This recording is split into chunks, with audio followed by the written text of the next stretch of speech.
네, 반갑습니다. 저는 도미니카 공화국 IT에서 선교하고 있는 정규식 선교사입니다.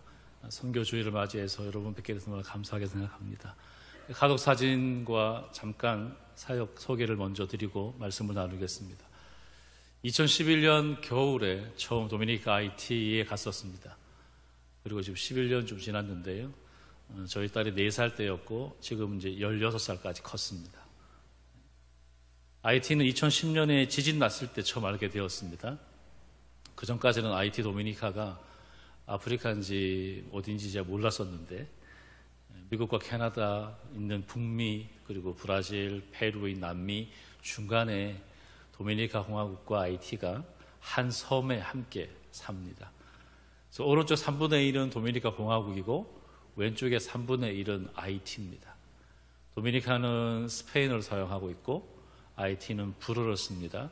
그 이유는 도미니카는 스페인이 식민 지배를 했었고 IT는 프랑스가 식민 지배를 했기 때문입니다. 그 다음 지도가 있고요. 저게 지금 동그랗게 해놓은 곳이 도미니카와 IT예요. 왼쪽에 길게 된 섬은 쿠바라고 하는 섬입니다. 카리브해에 있는 나라, 그 두 나라에서 사역하고 있습니다. 그 다음 사진을 보시면 제가 처음 사역하는 곳이 이제 2015년부터 IT에 들어가서 말씀을 가르치는 학교를 시작했었습니다. 그 다음 사진이요. 2010년에 이제 지진 났을 때 상황입니다. 아주 비참한 상황이 지금은 모든 무너진 건물들 다 치웠지만 여전히 IT는 불안하고 가난하고 너무너무 불쌍한 상태입니다. 그 다음 사진은 대통령 궁이 지진 전의 모습이에요.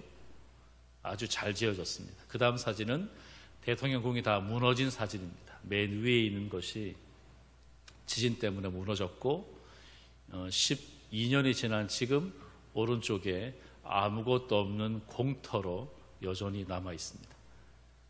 아직도 대통령 궁을 짓지 못하는 12년이 지났지만 돈이 없어서가 아니라 수많은 나라와 교회와 NGO가 수십조 원의 돈을 다 줬지만 그 돈이 국민들을 위해서 쓰여지지 않고 그것이 IT입니다. 작년 7월 달에 IT의 모세스 대통령이 암살당했습니다. 우리 같으면 있을 수 없는 일이지만 IT는 그런 나라입니다. 총을 들고 와서 대통령을 쏴서 죽였습니다. 저 대통령 그래도 지난 10년 사이에 가장 IT를 위해서, IT의 부흥을 위해서 애썼던 꽤 괜찮은 지도자였습니다. 근데 정부의 세금을 아끼고 뭔가 좀 좋은 나라를 만들기 위해서 애를 썼는데 반대파 사람들이 자기의 이익을 빼앗아 갔다. 자기 회사를 통해서 IT에 아스팔트를 깔지 않고 4분의 1 가격으로 중국 업체를 불러들였다. 자기 회사를 통해서 약 수십조 원을 번 수천만 불을 얻을 수 있는 길을 뺏긴 거잖아요. 그러니까 이제 그 이익 때문에 대통령을 싫어했던 정치가 사업가가 대통령을 제거했습니다. 그리고는 지금 IT는 더 이상 도로를 닦지 못하고 중단되어 있습니다. 저 자매의 얼굴처럼 IT 국기인데요. 계속 울고 있는 나라가 IT입니다. 그 다음 사진은 IT가 우리가 6.25 전쟁 났을 때 우리보다 훨씬 더 잘 살았다라고 하는 내용의 신문 기사입니다. 우리가 너무 불쌍해서 6.25 전쟁 때 폐허가 된 대한민국 불쌍하다고 그 당시 IT 정부가 $2,000를 보냈습니다. 지금 돈으로 바꾸면 800만 불, 거의 100억쯤 되는 돈을 그 당시 우리에게 보냈습니다. 그리고는 70년이 지났습니다. 대한민국은 세계에서 10번째 또는 7번째 이렇게 되게 잘 사는 나라가 되었고 IT는 세상에서 가장 가난한 나라가 되었습니다. 여러 가지 이유가 있겠지요. 분명히 같은 섬인데요. 도미니카 IT가 같은 섬이에요. 오른쪽은 정말 나무가 많고 푸르르고 왼쪽은 회색입니다. 같은 섬인데 도미니카는 계속 비가 오고 IT는 비가 안 와요. 다 같이 바다가 다 끼고 있는 같은 환경인데도 도미니카는 중남미에서 꽤 잘 사는 나라가 되었고 우리보단 가난하지만 그래도 중남미에서 도미니카 공화국과 파나마와 또 코스타리카는 그래도 중남미에서 잘 사는 탑3예요. 근데 IT는 세상에서 가장 가난한 나라가 되었어요. 이유가 많겠지요. 대통령이나 정치인들이 부패한 것도 제일 문제가 많겠지만 그 다음 사진에 나온 것처럼 악령을 숭배하고 있는 부두교 때문이라고 저는 해석합니다. IT 땅, 도미니카 땅 그 한 섬에 사탕수수를 심어서 설탕을 만들어서 유럽에다 수출했던 그 일을 스페인과 프랑스가 했을 때 흑인 노예가 필요했습니다. 그래서 아프리카 서쪽에 베냉과 토고라고 하는 나라에서 흑인들을 잡아왔습니다. 근데 토고와 베냉의 흑인들이 뭘 숭배했나? 부두교. 부두는 그 나라 아프리카 말로 영이에요. 스피릿, 영인데 악령을 숭배합니다. 그래서 흑인 노예들이 프랑스 나폴레옹 군대가 막 전쟁을 했단 말이에요. 200년 전에 전쟁을 했는데 흑인 노예들이 우리가 저 프랑스 군대랑 싸워서 이길 수 있는 방법이 없냐? 악령의 힘을 빌려야 돼. 그래, 악령의 힘을 빌리자라고 해서 우리가 전쟁에서 이기면 악령에게 이 IT, 이 나라를 200년 동안 바치겠다고 약속합니다. 그리고는 프랑스 나폴레옹 군대와 싸웠습니다. 흑인 노예가 이겼습니다. 1807년. 200년 동안 IT는 깜깜한 흑암의 나라였습니다. 아무도 몰랐습니다. 2010년 지진 날 때까지 그 누구도 IT에 대한 정보를 가지지 못했어요. 지진이 나고 난 다음에, 나라가 흔들리고 난 다음에 그제서야 전 세계가 그 나라를 주목했고 많은 NGO 단체가 들어갔고 교회가 세워졌고 선교가 확장되기 시작했습니다. 부두교라고 하는 그 악한 종교에서 나온 게 좀비, 죽은 시체가 막 걸어 다니는 좀비, 그리고는 어떤 인형에다가 막 바늘을 찔러서 저주하는 문화가 그 IT 부두교에서 나왔습니다. 위에 있는 인형은요, 프랑스 사르코지 대통령 모양 인형이에요. 왼쪽에 저 인형은 뭐 지금 아마존이나 여러 마켓에서 팔고 있는 저주 인형입니다. 기독교인들은 축복하지만 우리는 성령을 의지해 살아가지만 불쌍한 IT 사람들은 악령을 숭배하고 저주합니다. 그래서 최근에 대통령이 암살을 당하고 보궐선거를 해야 되는데 못하고 있어요. 지난번에 모세스 대통령이 나왔을 때 IT의 대통령 후보가 59번까지 있었습니다.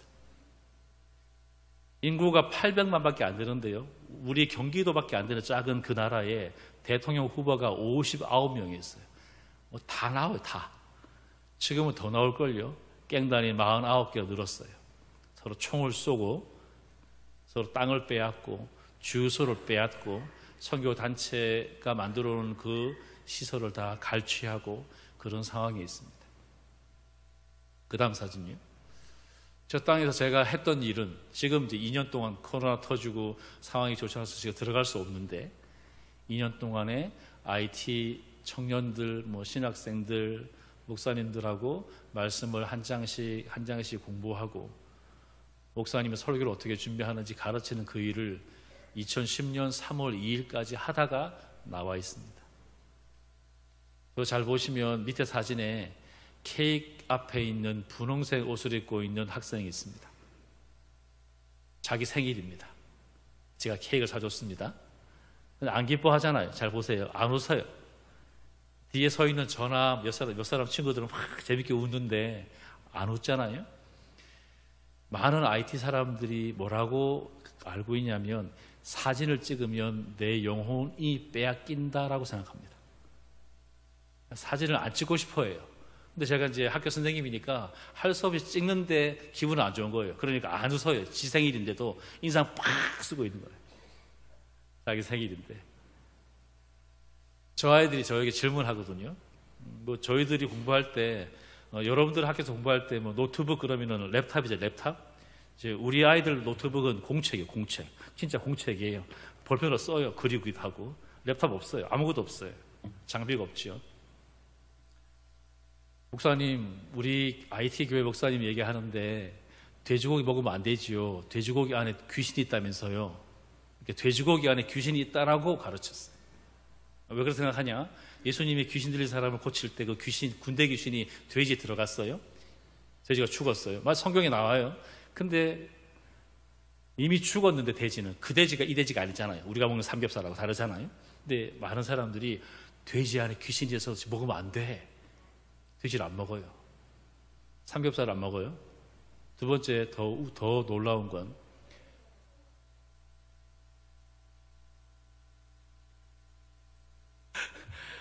하나님이 솔로몬을 너무너무 사랑하셔서 솔로몬이 일천 번제 예배를 너무너무 잘 드려서 선물을 주셨대요. 1,000명의 아내를. 그 말이 안 되잖아요.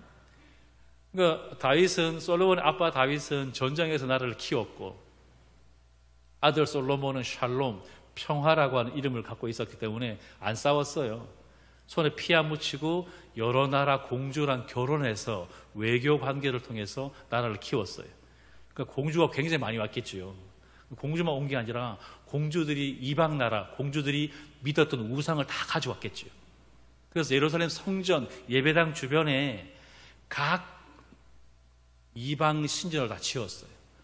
처음에 솔로몬이 우상을 숭배했던 것은 사랑하는 아내들이 계속 요구했겠죠. 여보, 내가 사랑하는 신이야. 절 한번 해줘. 하니, 플리즈 했겠죠. 그러나 열왕기상 11장에 가면 솔로몬이 스스로 결정합니다. 더 이상 하나님을 믿지 않고 그 여자들이 가지고 왔던 우상을 숭배하기 시작했습니다. 그렇다면 1,000명의 아내는 하나님이 솔로몬 예배 잘 드렸다고 준 선물이었을까요? 아니요. 솔로몬이 선택한 거죠. 그만큼 하나님 말씀을 자기 마음대로 해석하고 가르칩니다. 그래서 목사님들, IT 목사님, 도민 목사님들하고 공부하면 설교 준비하실 때 설교 준비하면 이 본문을 고린도전서 15장 9절 10절 이 본문을 몇 번쯤 읽으시고 얼마나 열심히 읽으시고 준비하냐 물어봐요. 100명 중에서 97명이 손들어요. 한 번 읽습니다. 본문을 한 번 읽고 설교를 준비한대요. 나머지 3명은요 안 읽습니다. 하나님이 직통으로 말씀하신대요. 가끔 하나님이 저에게도 특별하게 은혜를 줄 때가 있죠. 설교 준비하다가 예상치도 않는, 예기치 않은 은혜를 줄 때가 있거든요. 그러나 거의 99% 대부분은 하나님 말씀을 10번, 20번, 30번 읽으면서 주신 은혜가 커요. 여러분 주보에 성경 27도 간 분도 계시고 오늘 또 4번 통독하신 권사님들 계시는 것처럼 말씀을 읽는 것보다 더 중요한 게 없거든요. 근데 중남미 사람들은 말씀 안 읽어요. 그냥 교회로 왔다 갔다 합니다. 예배를 3시간 드리는데 말씀을 듣는 시간은 10분, 20분도 안 됩니다. 뭐만 하냐면 성가대처럼 찬양만 계속해요. 1시간 찬양, 또 기도, 1시간 찬양, 설교 10분, 5분. 되게 안타까워서 제가 도미니카 IT에 사는 일은 성경 전체를 같이 읽고 이제 통독하는 거죠. 말씀을 함께 나누는 것입니다. 그 다음 사진이요. 제가 살고 있는 곳은 IT가 아닙니다. IT는 매달 제가 들어가는 사역지고 살고 있는 나라는 도미니카 공화국의 산티아고입니다. 그리고 그 다음 사진을 보시면 제가 도미니카에서 하는 일은 이제 도미니카, 베네수엘라, 페루, IT 이 청년들과 함께 합숙을 합니다. 3개월 넘게. 뭘 위해서요? 성경을 한번 같이 읽고 성경을 공부하고 이 성경을 가지고 사람들에게 가서 예수님을 전할 수 있도록 말씀을 가르치는 학교를 진행하고 있습니다. 초창기에는 도미니카, 베네수엘라 친구들이 90%였고 IT 애들이 10%였어요. 그런데 오른쪽 위에 분수 앞에 앉아있는 웃고 있는 친구들이 제가 들어가서 8월 달에 들어가면 함께 7년차 7번째 바이블 스쿨을 진행할 스태프들인데 잘 보시면 까만색 피부의 IT 사람들이 훨씬 더 많아졌습니다. 가에 있는 친구들은 도미니카, 베네수엘라, 페루고요. 한가운데 5명은 IT 청년들입니다. IT에서 건너왔습니다. 2년 반 동안에 코로나 때문에 건너가지 못했을 때 IT 애들이 도미니카에 건너왔어요. 엄청난 대가를 지불하고. 그래서 저가 베이스에서 함께 먹고 자면서 공부하고 있습니다. 저의 주신 하나님의 사명은 도미니카, 하이티, 베네수엘라, 페루 이런 지역에 성경을 전부 다 가르칠 수 있는 그런 교사들을 키워서 보내는 겁니다. 그래서 대충 설교하는 게 아니라 성경대로 설교하라고, 말씀을 잘 배울 수 있도록 돕는 일입니다. 여러분들이 기도해 주셨고 또 선교비를 보내주셔서 지난 7년 동안 저 학교를 아주 충실하게 잘하고 있습니다. 이번에 잠시 나온 이유는 임플란트를 하기 위해서 나왔습니다. 중남미 지역은 한국처럼 이렇게 치과가 좋지 않기 때문에 잠시 나와 있다가 8월 17일 다시 들어갑니다. 그 다음 사진요. 오늘 제가 드릴 설교의 제목은 Amazing Grace입니다. 놀라운 은혜란 뜻입니다. 2007년에 전 세계에 개봉된 영화가 있습니다. 그게 Amazing Grace란 제목이었습니다. 저 영화는 영국의 국회의원이었던 윌리엄 윌버포스라고 하는 한 사람의 얘기입니다. 저 사람은 평생 영국 노예 제도와 노예 무역 제도를 없애기 위해서 국회에서 수없이 투쟁했던 아주 귀한 사람이에요. 그래서 지금까지 영국은 저 윌리엄 윌버포스를 영국의 양심 이렇게 얘기합니다. 왜냐하면 저 사람이 노예 무역 제도를 폐지하기 전까지 영국의 수입, 국가 수입의 3분의 1이 흑인 노예를 아프리카에 잡아와서 팔아서 남긴 소득이었거든요. 근데 저 친구가 목숨을 걸고 우리 영국이 다시 깨어나야 한다. 하나님 섬기는 나라가 흑인도 사람인데 사람을 짐승처럼 팔면 안 된다. 그 운동을 혼자 했어요. 27살 먹은 청년이 혼자 그 일을 했어요. 청년 여러분, 여러분의 삶이 굉장히 중요합니다. 세상에 잘못된 길로 가면 잘못됐다고 얘기하고 바꾸기 위해서 법을 만들고 사람들에게 그것을 알리는 그 일 중요하지요. 그런데 저 사람에게 가장 큰 영향을 끼쳤던 목사님이 계셨거든요. 그분이 우리가 잘 알고 있는 찬송가 305장 나 같은 죄인 살리신 어메이징 그레이스를 썼던 목사님이에요. 근데 그분이 원래 목사가 아니고 그분은 흑인 노예를 팔아먹는 노예 배의 선장이었습니다. 그 사람 얘기를 먼저 좀 나눌게요. 아버지는 선장이었고 엄마는 예수를 잘 믿는 분이셨는데 이 엄마가 이 아들을 위해서 기도한 게 우리 아들은 노예 팔지 않고 우리 아들은 나중에 목사가 됐으면 좋겠다. 이렇게 엄마가 기도했었어요. 근데 엄마가 이 아들이 6살 때 돌아가셨습니다. 아빠는 금방 재혼했습니다. 이 아이가 삐뚤어졌습니다. 엄마가 돌아가시고 얼마 안 돼서 딴 여자랑 사는 아빠가 꼴보기 싫었습니다. 막 대들었겠지요.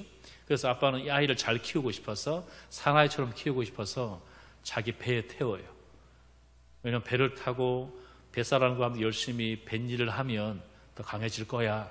근데 그 뱃사람들이 전부 다 욕쟁이고 술 좋아하고 사람과 싸움 좋아하고 정말 아이에게 전혀 도움이 안 되는 사람들이었습니다.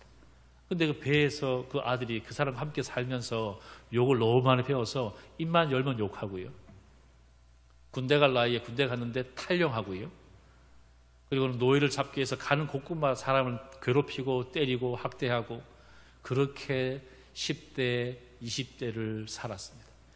그러다 이 젊은 나이에 이 존 뉴턴이 가장 쉽게 돈 버는 방법이 노예를 파는 거라고 알고요. 20대 중반에 노예선 선장이 됩니다. 돈을 많이 벌었습니다. 그리고 어느 날 아프리카 흑인 노예를 잡아서 그 노예선에 태워요. 여러분 노예선 아까 나왔지만 우리가 뭐 여행 갈 때 페리처럼 편안한 그런 배가 아니고요. 방바닥에 그 배 갑판에 다 누워요. 팔에 사슬을 묶고 누운 그 상태로 1층 정말 요 공간밖에 없도록 눕고 또 눕고 그리고는 3개월, 4개월 가요. 미국, 영국으로. 그 자리에서 똥을 싸야 되고 그 자리에서 쉬를 해야 되고 그냥 주면 먹고 안 주면 못 먹고 토하고 그리고는 건강한 친구들은 살아서 팔리고 가다가 병든 친구들은 물에 빠뜨려 죽이고 그냥 시체를 던져버리고 그게 그 당시의 노예 무역이었습니다. 그 일을 존 뉴턴이 했습니다. 그리고 어느 날 큰 풍랑을 만나서 배가 박살이 납니다. 파손됩니다. 그러는 한 달 동안 그 바다 위에 둥둥 떠 있었어요. 그때 비로소 존 뉴턴이 어머니가 계속 기도했던 그 하나님을 기억해냅니다. 그리고 주님, 저에게 자비를 베풀어 주십시오. 정말 하나님 살아있다면 나를 살려주십시오. 그러면 내가 하나님 당신을 위해서 더 이상 노예 사고 파는 거 안 하겠다고 약속을 합니다. 그리고 진짜 구원받았어요. 그 감격으로 쓴 시가 나 같은 죄인 살리시니 그 찬송 가사예요. 그리고 돌아와서 노예 무역을 관두고 5년 동안 신학교에서 열심히 공부해서 영국 성공의 사제가 되어서 전국을 다니면서 나는 노예선 선장이었다. 나는 죄인 중 괴수였다. 난 진짜 나쁜 놈이었다. 근데 난 하나님 만났다. 막 간증하고 막 설교했어요. 그때 맨 앞에, 어느 교회 맨 앞에 청년 하나가 앉아서 그걸 들었어요. 가슴에 불이 확 붙었어요. 저거다. 내 평생 할 일은 저거다. 그 청년이 바로 영국의 악습이었던 노예 무역 제도를 없앴던 윌리엄 윌버포스입니다. 기가 막힌 사건이죠. 그리고 세월이 지났습니다. 아마 이 자리에서 윌리엄 윌버포스라는 사람을 처음 들어본 분도 계실 거고, 오늘 이 자리에서 존 뉴턴 얘기도 처음 들어본 분도 계실 거예요. 그런데 여러분 중에 많은 분들이 어메이징 그레이스, 나 같은 죄인 살리신 찬송을 많이 아시거든요. 그만큼 그 찬양은 전 세계 크리스천들에게 강력한 노래가 되었습니다. 왜냐하면 그 가사가 바로 존 뉴턴뿐만 아니라 저의 고백이었고 여러분 모두의 고백이기 때문에 그렇습니다. 이 고백이 내 고백이다라고 했던 사람의 편지 글을 여러분들이 아까 읽으셨잖아요. 바울이 바로 그런 사람이었어요.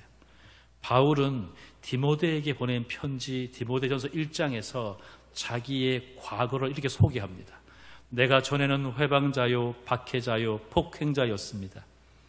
그러나 그러한 행동은 내가 믿지 않을 때 알지 못하고 한 것이므로 하나님께서 나에게 자비를 베푸셨습니다. 우리 주께서 나에게 은혜를 넘치게 부어주셔서 그리스도 예수 안에서 얻는 믿음과 사랑을 누리게 하셨습니다. 그래서 예수께서 죄인을 구원하시려고 세상에 오셨다고 하는 이 말씀은 믿음직한 말씀이고 모든 사람이 받아들일 만한 말씀입니다. 나는 죄인의 괴수입니다. 그러나 하나님께서는 나에게 자비를 베푸셨습니다.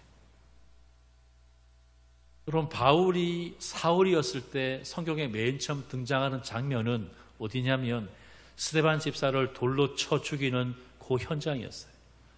긴 옷을 입고 사람을 돌로 쳐 죽이기 불편하니까 옷을 다 맡아서 보관하고 있는 그 현장 책임자가 사울이었습니다. 사울은 사람을 죽였습니다. 예수 믿는 사람들을 죽이는 것을 좋아했습니다. 마땅한 일이라고 생각했어요. 왜냐하면 사울은 하나님의 열심, 즉 유대교에 미쳤습니다. 유대교를 지키는 게 하나님께 충성한다고 믿었습니다. 무자비하게 사람을 죽였고 예수 믿는 사람을 잡아서 감옥에 가두기도 하고 그렇게 자기 인생을 살았습니다. 그러는 가운데 이 사울이 예루살렘에서만 그리스도인을 잡아 죽이는 것이 만족스럽지 않아서 이제 시리아의 다메섹까지 갑니다. 윌리엄 윌버포스에게 인생의 사명, 가장 큰 목적이 노예 제도와 노예 무역 제도를 없애는 것이었다면 사울에게 가장 중요한 인생의 목적, 사명은 교회와 기독교인을 없애는 거예요. 출장까지 갑니다. 딴 나라까지 가서. 가는 도중에 예수를 만났잖아요. 그리고는 사흘 동안에 앞을 볼 수 없었습니다. 사흘 동안 금식이었습니다. 사흘 동안 어느 집에서 조용히 있는 그 시간, 같은 시간대에 하나님이 다메섹에 있는 예수를 정말 잘 믿는 제자 아나니아에게 아나니아야, 지금 집가 어느 집에 사울이 있을 텐데 지금 앞을 볼 수 없다. 네가 가서 안수해 줘야만 앞을 볼 수 있다 라고 보내셨어요. 그 내용이 사도행전 9장 15절에 이렇게 얘기해요. 아나니아에게 주님께서 말씀하십니다. 가라. 이 사람은 내 이름을 이방인과 임금들과 이스라엘 자손들 앞에 전하기 위해 택한 내 그릇이다. 아나니아가 그 사울의 정체를 몰랐을까요? 알죠. 이미 소문났을 건데요. 저 나쁜 사울이 기독교인 잡으려고 교회를 지금 진멸하려고 다메섹에 온데 알고 있었습니다. 근데 이 아나니아가 하나님께 아무것도 묻지 않습니다. 분명 저 사울이 쇼하는 것 같은데, 사울처럼 악한 놈인데, 근데 이 아나니아가 하나님 말씀을 받아들입니다. 아, 우리가 원수처럼 봤던 저 사울이 하나님 그 복음을 위해서 하나님의 택한 그릇이래. 그리고는 하나님 말씀에 순종해서 달려갑니다. 사도행전 9장 17절에 이렇게 나와 있어요. 아나니아가 하나님을 듣고 떠납니다. 사울이 있는 집에 들어갑니다. 사울에게 안수하면서 이렇게 말합니다. 이 살인자야, 이 나쁜 놈아, 이렇게 말하지 않고요, 형제 사울아 라고 얘기합니다. 언제 봤다고요? 사울을 처음 봤을 텐데 언제 봤다고? 사울이 누군데요? 기독교인을 지금 잡아서 감옥에 가두고 교회를 지금 짓밟기 위해서 온 사람인 것을 알 텐데도 아나니아가 놀랍게도 아무런 불평 원망하지 않고 그 사울을 향해서 형제 사울아, 주 곧 네가 오는 길에서 나타나셨던 예수님께 날 보냈어. 너로 다시 보게 하시고 성령으로 충만하게 하신다. 즉시 사울의 눈에서 비늘 같은 것이 벗어져 다시 보게 되었습니다. 사울이 일어나 세례를 받았습니다. 음식을 먹었습니다. 강건해졌습니다. 열심히 복음을 전했습니다. 그가 얼마나 열심히 복음을 전했는지 고린도 후서 11장에서 자기를 이렇게 소개해요. 그들이 그리스도의 일꾼이냐 정신없는 말을 하거니와 나는 더욱 그러하다. 나는 더 열심히 일했던 그리스도의 일꾼이야. 얼마나 열심히 일했냐고요? 내가 수고를 넘치도록 하고 옥에 갇히기도 더 많이 하고 매도 수없이 맞고 여러 번 죽을 뻔하였으니 유대인들에게 40에서 하나 감한 39대를 한꺼번에 때리는 매를 5번씩이나 맞았으며 3번 태장으로 몽둥이로 맞았고 1번 돌로 맞고 존 뉴턴은 1번 파선했는데 바울은 3번씩이나 파선하고 일주야를 깊은 바다에서 지냈으며 여러 번 여행하면서 강의 위험과 강도의 위험과 동족의 위험과 이방인의 위험과 신의 위험과 광야의 위험과 바다의 위험과 거짓 형제 중의 위험을 당하고 또 수고하며 애쓰고 여러 번 자지 못하고 줄이며 목마르고 여러 번 굶고 춥고 헐벗었다. 예수 그리스도를 위해서 사울은 이렇게 살았습니다. 바울은. 이게 자기 자랑이 아니고요. 오늘 이거 본문에 뭐라고 설명하냐면 하나님의 은혜야라고 설명해요. 나는 사도 중에 가장 작은 자입니다. 내가 하나님의 교회를 박해하였으므로 사도라 칭함받기를 감당하지 못할 사람이었습니다. 그러나 10절에 내가 이렇게 사도가 된 것은, 내가 복음을 전하고 있는 것은 하나님의 은혜로 된 것입니다. 내게 주신 주님의 은혜가 헛되지 아니하여 내가 모든 사도보다 더 많이 수고하였으나 내가 한 것이 아닙니다. 오직 나와 함께 하신 하나님의 은혜입니다. 여러분, 사도 바울이 20년쯤 되는 짧은 그 세월 시간 동안에 어디까지 선교했냐면 스페인까지 갑니다. 어디서요? 예루살렘에서 시리아로 옆으로 쭉 건너와서 지금의 터키 땅, 그 소아시아, 또는 또 위로 올라가서 마게도냐, 빌립보, 데살로니가, 고린도, 아테네, 유럽 지역으로, 또 왼쪽으로 더 갑니다. 로마까지. 로마 감옥에 2번 갇혔다가 한 번 갇히고 나와서 죽기 전까지 약 4년 동안에 그는 마지막 꿈꿨던, 나는 서바나, 이 세상의 끝까지 가서 복음 전할 거야. 그 서바나가 스페인이에요. 제가 강의하면서 저희 도미니카에서 강의할 때 스페인에서 온 학생이 하나 있었어요. 확인하고 싶었어요. 진짜 바울이 스페인까지 갔나 안 갔나. 그 학생이 말했습니다. 바울이 스페인에 와서 그 해안 지역에 여러 교회를 세웠는데 그 교회가 지금도 있어요. 여러분, 어떻게 한 사람이 20년도 안 되는 짧은 시간 동안에 아시아 지역, 유럽, 또 왼쪽 끝까지 스페인까지 갔을까요? 두 가지 이유 때문입니다. 그 당시 전 유럽은 언어가 하나였어요. 헬라말, 그리스말. 저는 도미니카에선 스페인을 써야 되고 IT 가서는 불어 비슷한 크레올을 써야 되거든요. 그러니까 선교사는 반드시 그 땅에 가면 몇 년 동안 언어를 배워야 돼요. 근데 바울은 언어를 배울 필요가 없었습니다. 모든 나라가 한 언어였습니다. 헬라 제국이 그 일을 이미 했어요. 복음을 위해서. 또 하나, 바울은 로마 시민권자입니다. 안전하게 로마가 전 유럽에 만들어 놓은 그 도로를 통해서 전 세계에 갔습니다. 그 도로마다 말을 갈아탈 수 있었고 도로마다 군인이 서 있어서 강도가 없었습니다. 바울은 안전하게 혼자의 힘으로, 물론 하나님이 함께 하셨지만 20년 동안 아시아와 유럽 전역을 선교했고 교회를 개척했습니다. 그 놀라운 사건은 구약이 끝나고 신약이 시작되는 그 사이, 여러분 성경책에는 나오지 않는 신구약 중간사 이 400년 동안에 헬라 제국과 로마 제국을 통해서 하나님께서 이미 예비하신 놀라운 축복이에요. 바울은 그렇게 선교했습니다.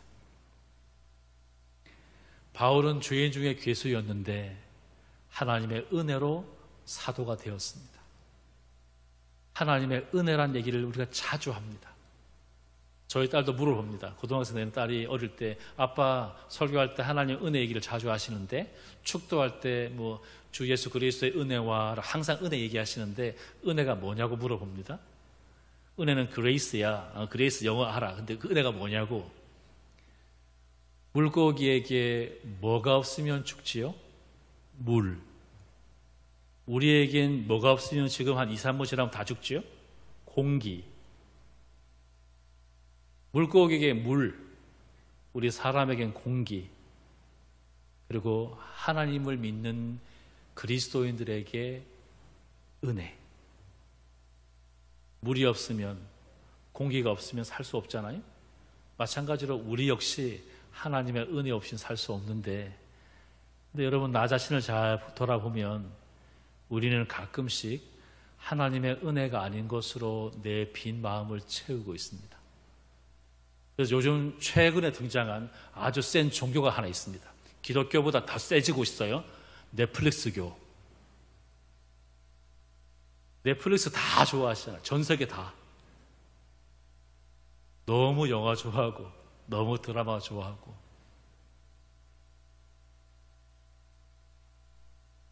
(1988년) 우리 올림픽 할 때 영국 런던에 웸블리 스테디움에 6만 명의 사람이 모였습니다. 사진이 있을 거예요.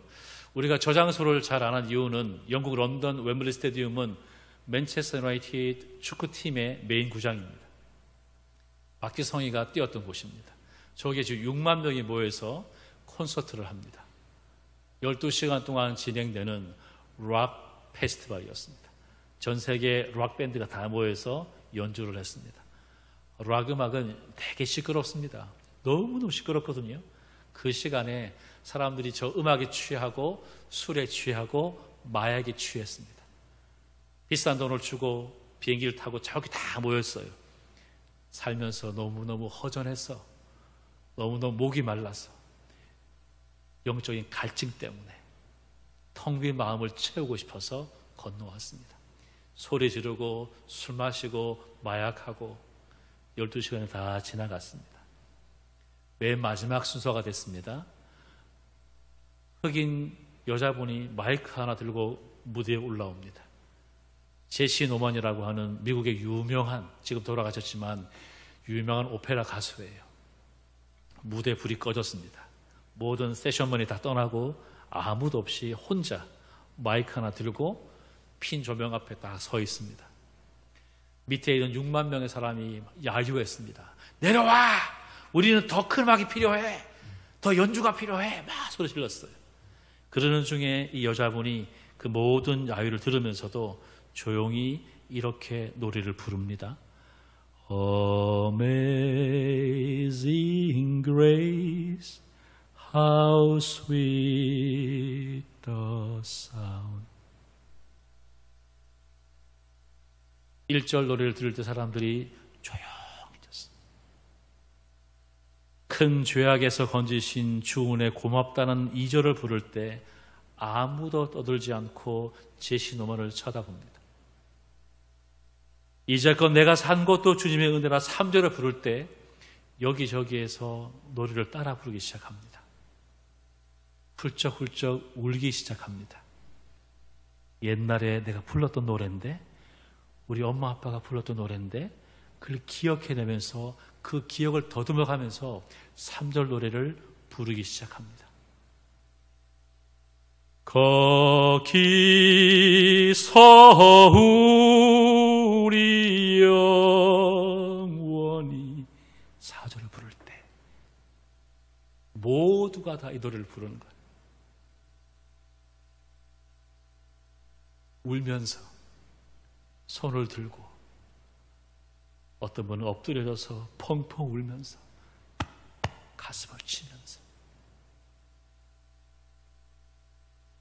술에 취해 있고 마약에 취해 있고 락 음악에 취해 있지만 그 사람이 알고 있어요. 뭘요?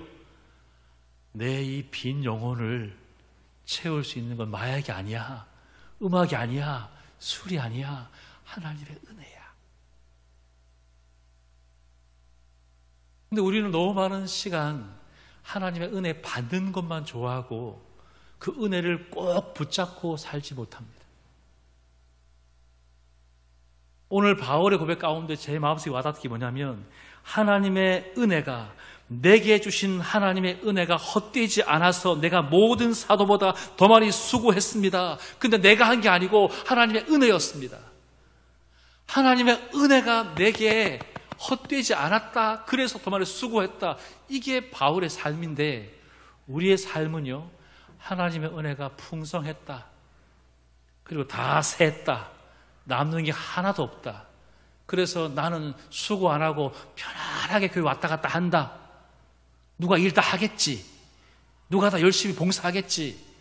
어느새 한국 기독교가 봉사하지 않는, 선교하지 않는, 일하지 않는 그런 교회가 되었습니다. 많은 사람이 이사와서 교회를 찾습니다. 에어컨 됩니까? 주차장 됩니까? 같은 예배 시간에 우리 애들 공부할 수 있습니까? 하나님이 아니고 다 자기야, 자기. 나를 위해서 교회가 필요해, 나를 위해서. 여러분, 나를 위해서 교회가 필요하죠. 우리의 교회 필요하죠. 그러나 한 번쯤은 다른 누구보다 더 많이 수고하는 그런 하나님의 은혜가 헛되지 않는 그리스도인으로 사셔야 되지 않겠습니까? 저는 명성교회 황 목사님 참 좋아하고요. 오랫동안 우리가 부산에서 같이 친구처럼 지냈으니까 같이 운동도 같이 하고, 이 힘들고 어려운 코로나 상황 속에서 선교 주의를 지켜요. 정말 선교사의 한 사람으로 눈물나게 고마워요. 그리고 저를 불러주셔서 고마워요. 하나님의 은혜로, 여러분의 기도로 도미니카 아이티 두 나라 왔다 갔다 하면서 열심히 말씀 가르칩니다. 왜냐하면 제가 아니라 IT 학생이, 도미니카 학생이 그 말씀 학교의 리더가 되고 그들의 말로 말씀을 가르칠 수 있도록 그들을 세우기 위해서 지금 7년 반 일을 하고 앞으로 10년 동안 더 그 일을 하려고 합니다. 여러분의 기도가 더 많이 필요합니다. 여러분, 오늘 말씀 중에 제일 중요한 것은 은혜를 나누는 것이었거든요. 보세요. 존 뉴턴 그 바다 위에서 하나님 은혜 받았잖아요. 그 받은 은혜가 너무 커서 회개하고 목사가 되고, 그리고는 간증하면서 열심히 그 은혜를 나누었잖아요. 그걸 저 앞에 앉아있던 윌리엄 윌버포스 청년이 그 은혜를 받았습니다. 그리고는 영국의 악습이었던 노예 제도, 노예 무역 제도를 없애기 위해서 평생을 바쳤습니다. 은혜를 받은 사람이 수고하면 나라를 바꿀 수 있다. 그것이 오늘 어메이징 그레이스 영화가 주는 주제예요. 여러분 한 분 한 분이 가정과 직장과 사회, 교회 안에서 그 은혜를 나누실 때 하나님은 놀랍게 역사하신다고 말씀하십니다. 하나님의 은혜가 명성교회 성도 여러분 한 분 한 분을 통해서 계속적으로 흘러가기를, 그래서 누군가가 또 여러분처럼 은혜를 받고 변화되어서 하나님을 더 잘 섬기는 귀한 분들이 많이 생기기를 간절히 축원합니다.